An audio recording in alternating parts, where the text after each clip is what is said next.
Hello दोस्तों, आप सभी को मेरा नमस्कार। आज हम उसी पार्ट को आगे बढ़ाते हैं।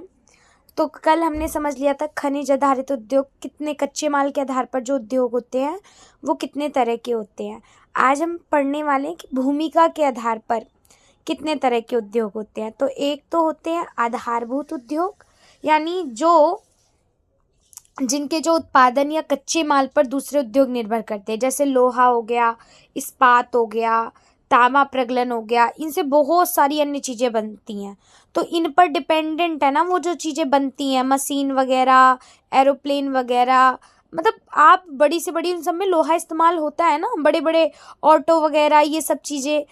तो ये आधारभूत उद्योग है। उपभोक्ता उद्योग वो होते हैं जो उत्पादन उपभोक्ताओं के लिए ही सीधे किए जाते हैं, जैसे चीनी, दंत मंजन, यानी कोलगेट आता है तो कोलगेट डायरेक्ट इस्तेमाल ही तो करते हैं ना लोग, जबकि मशीन वगैरह आती है तो वो किसी और पर्पज से भी इस्तेमाल हो सकती हैं।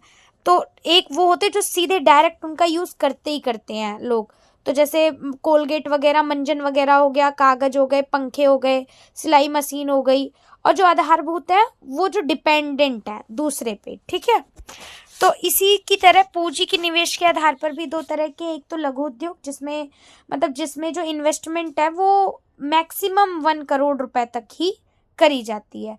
वृहद उद्योग होते हैं जिनमें निवेश की सीमा 1 करोड़ रुपए से ज्यादा होती है, उन्हें बोलते हैं वृहद उद्योग। हाँ, तो ऑनरशिप के आधार पे भी कई तरह के जो क्षेत्र हैं वो हैं, जैसे सार्वजनिक क्षेत्र भी हैं ऑनरशिप के आधार पे। पब्लिक सेक्टर जिन्हें आप कह सकते हो, यानी सरकार की वो एजेंसियां जो भी एजेंसी या प्रबंधित जो भी क्षेत्र हैं जो सरकार के अंडर में आते हैं, जैसे Bharat heavy electric limited, steel authority of India जिसे हम सेल भी कहते हैं, है ना। तो ये जो चीजें हैं ये सब पब्लिक सेक्टर के अंदर आती हैं, यानी सरकार के अंडर में। प्राइवेट सेक्टर ये एक व्यक्ति या कुछ लोगों के समूह द्वारा संचालित होती हैं, जैसे Tata and iron steel company, Bajaj auto और रिलायंस इंडस्ट्रीज। ये संयुक्त क्षेत्र सरकार एवं निजी क्षेत्र के संयुक्त प्रयास द्वारा जो संचालित होती है, जैसे ऑयल इंडिया लिमिटेड। सहकारी क्षेत्र जो कच्चे माल की सप्लाई करने वाले प्रोड्यूसर या लेबर दोनों के हाथों में उनका ऑनरशिप, मालिकाना हक होता है।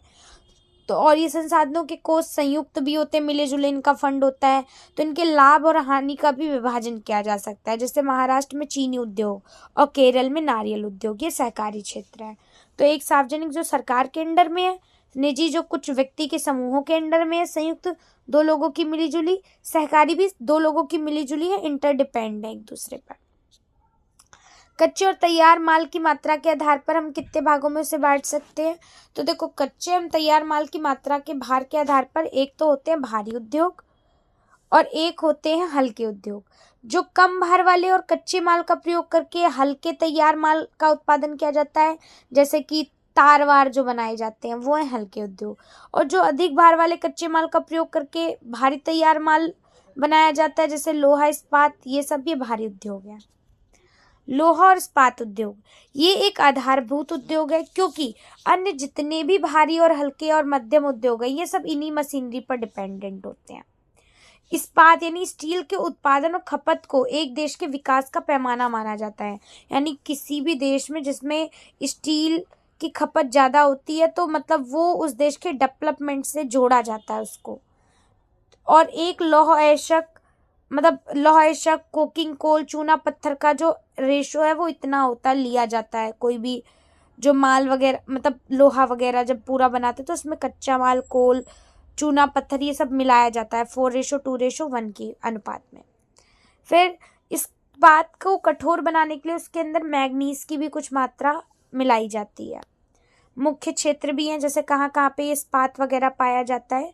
तो इस्पात वगैरह ज़्यादातर झारखंड के बोकारो, जमशेदपुर, पश्चिम बंगाल में बरगपुर, दुर्गापुर में, उड़ीसा के राउरकेला में, और छत्तीसगढ़ के भिलाई, आंध्र प्रदेश के विशाखापट्टनम, और कर्नाटक के विजयनगर और भद्रावती, और तमिलनाडु के सेलम, इन सब जगहों पर स्टील पाया जाता है, ठीक है।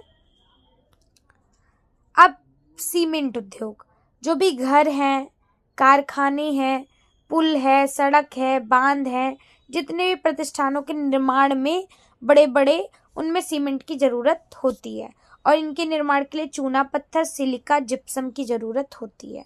परिवहन के साधन के अलावा इसमें कोयला और विद्युत ऊर्जा की ज़रूरत होती है। कोयला की ज़रूरत होती है और विद्युत ऊर्जा चाहिए होती है। मुख्य क्षेत्र अधिकांश कहाँ पे पाया जाता है सीमेंट वगैरह? गुजरात में लगाई गई है, क्योंकि यहाँ से इसे खाड़ी देशों के बाजार भी उपलब्ध होते हैं।